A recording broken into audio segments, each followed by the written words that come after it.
Hello, hola. I've decided to do the video today because it's a bit brighter and it's nice, warm, and the house looks all right. The house is here. It's that door and window. There's a balcony there, going along to that balcony and that one there, and that's the main door. This at one point used to be an office, and then and before that a hairdresser's. But this is the main entrance. So here's the rather large hallway with the stairs going up to the first floor that's partly glazed in at the moment. It's double height, and this area was originally for storage and work. This goes through to the X shop that we saw earlier. It's got a room behind it that's all just full of crap at the moment. So that will all be developed, and this wall taken down in the centre. You go through to what was the shop. It's obviously got its own doorway and window to the street. When all this rubbish is out of the way, I'm taking down this wall. There'll be a sleeping area over in that corner for 2 single beds, and another door going through here to a shower room. There'll be a kitchen area along this bit here, and obviously the door going out to the street. This hallway goes through to more storage and workshop areas and things back there, but we'll look at those after seeing upstairs. They'll make more sense when you know what's above them. So up these nice tiled stairs, I'd actually like to continue the handrail along here, take away the glazed area and continue the handrail right along there to where that little window is. So up here on the landing, we'll firstly look at my bedroom, which has got a really lovely tiled floor and a built-in cupboard in the wall that's it's quite amazing because it's the front wall. It's quite deep. Balcony going out to the street, and then this dressing area in the corner. This wardrobe had been left here. It was over on the wall over there, and I had to put it on its back and drag it over to get it through to this space with 1 centimetre to spare. The other side of this wall is a bathroom, and I want to put a door in there to go through so it's an ensuite, and then block in the door that's around the other side that we'll see now. We go into this rather strange little room here that's got no window, outside window anyway. You see overhead there's that weird cupboard. It's got doors both sides. The other side go out into the salon, but I reckon at one point that used to be an exterior window. That was the back of the house. And if you look over this side here, you can see there's a door there that I think went out onto a roof terrace. So now it's got an extension behind it. So if you go through now to here to the bathroom, you can see that that's the wall I would take down and put the doorway in. Has the toilet here, a loo with a view of me in the mirror. The shower tray will be going along here. This doorway will be blocked in, obviously, because there will be another one going into the bedroom, and the water cylinder will go on that wall that's actually just hanging up here at the moment. The new sink over in that area, and obviously the bath will be taken out because there'll be a shower. So back out into this small little room and into the hallway.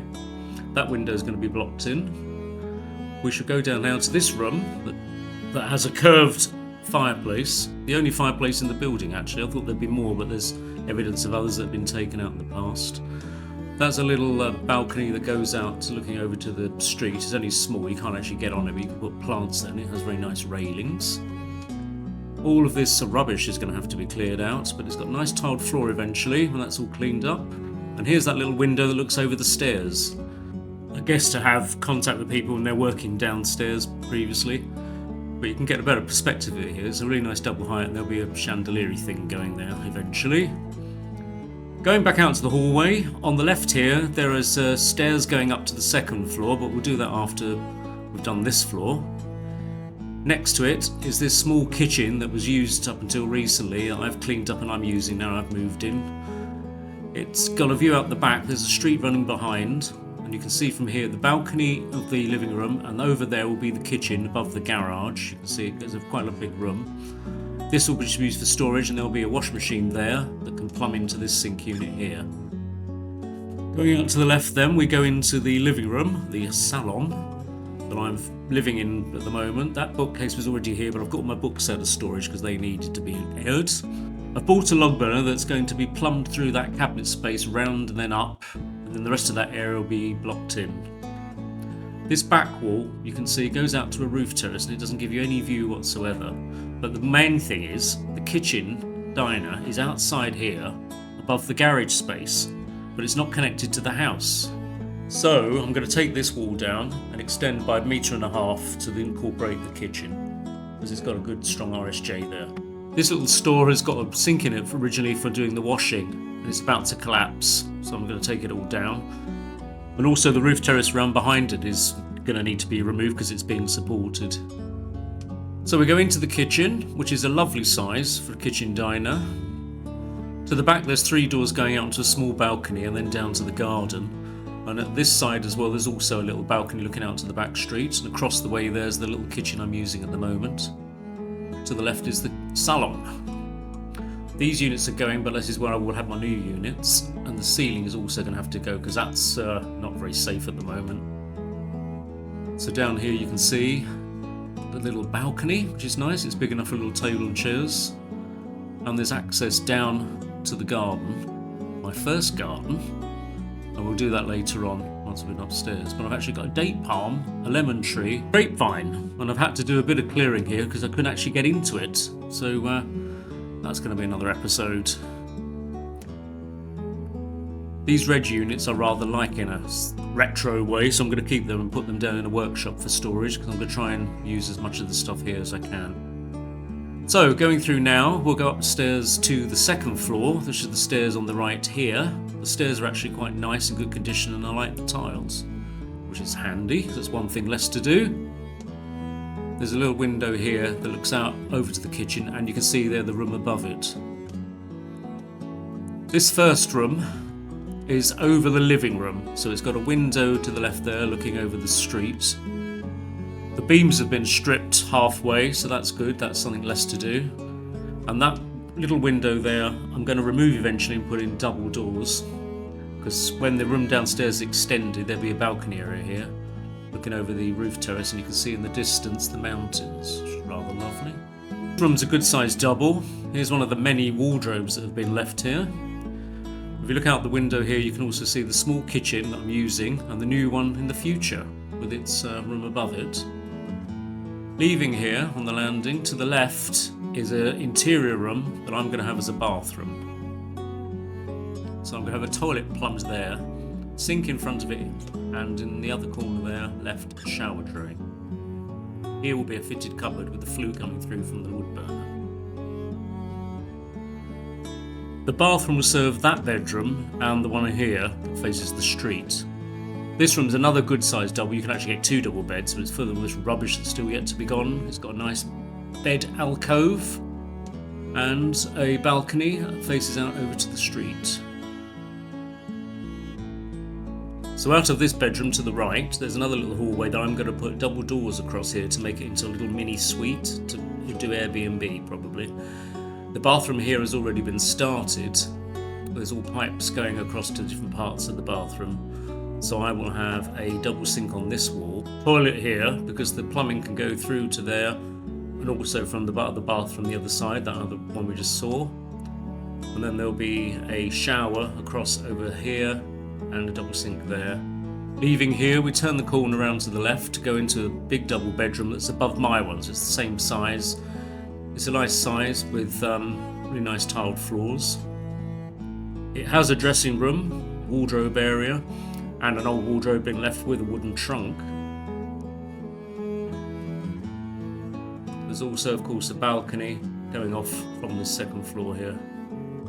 Leaving this room, we'll go back into the hallway and we'll go and look at the attic on the third floor through the yellow door. This will give you a better idea of the area of the house because it shows the whole floor space, and it's been lived in by pigeons for the last 10 years or so, and the rubbish has been left behind as well.